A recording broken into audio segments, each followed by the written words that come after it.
Welcome to Wonder Woman Wednesday. I'm Jared, and today, oh boy, am I going to have a fun one for you guys today. So today I am comparing Absolute Wonder Woman and Tom King's Wonder Woman to determine which of these is the best interpretation of the character. I think you guys know which way I'm going to align, but let's get into it. And by the way, if you guys are also interested, my friend Britt and co-host of Super Wonder Legacy is going to do a thread about this very topic, and I'll link it in the description below when she posts it. So be on the lookout for that. All right. So here's the thing. I'm going to start with their approach to Diana. You see, here's the difference between the two. This is the part that still confuses me. What I mean by this is when you look at Absolute Wonder Woman, the premise of that is that she was raised in hell, okay? But she still ends up like Diana. In fact, she makes hell homely, as what was seen in like literally the first issue. Whereas Tom King's Wonder Woman is just what that is. Tom King's Wonder Woman. It's just his twisted version of what he thinks Diana's like. The warrior, the person that's so male obsessed she shirks her responsibilities. That's the first thing.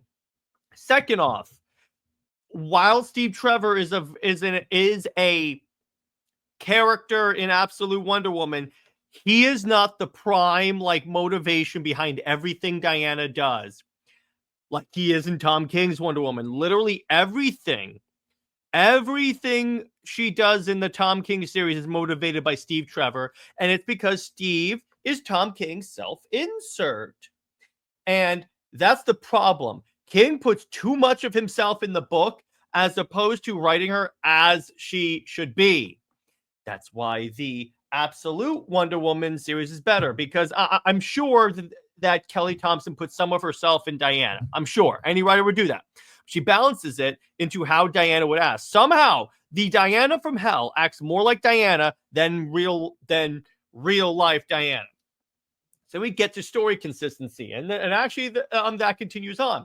The thing about it is, like, Diana in the Absolute universe, Diana is more, she's in many ways the first superhero, and from what we've detected, or like what's been revealed, that she is going to be the one to bring everyone together, or at least the Trinity. Compare that to Tom King, where she is, where like for close to 6 of the 19 issues, she sits on her ass, cries about Steve Trevor, makes him a statue, while everyone else fights her battle for her. Mind you, this is after she literally did an entire contest with the Wonder Girls to keep them out of the war.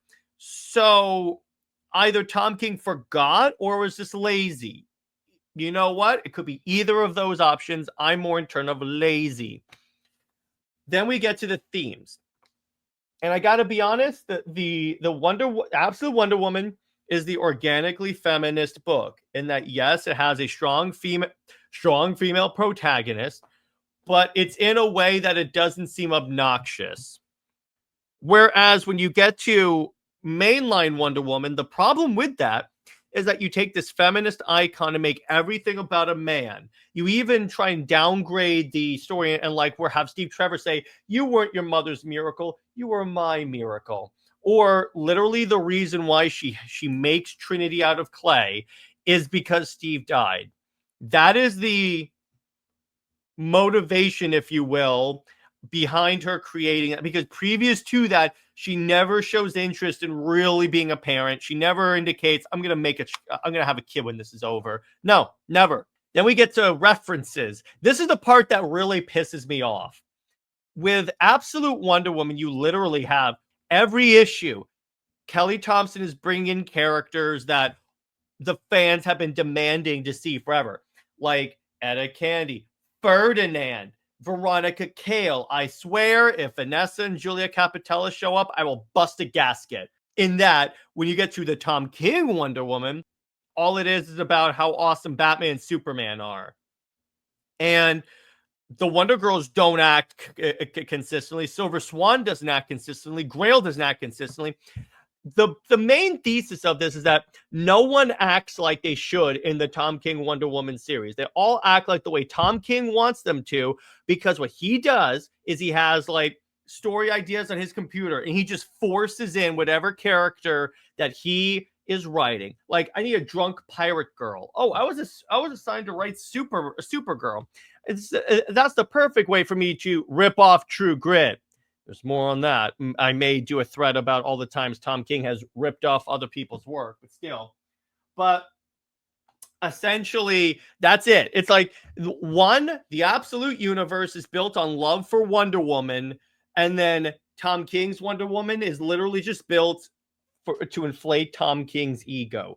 That's the problem. One is love of the character, one is the writer's ego.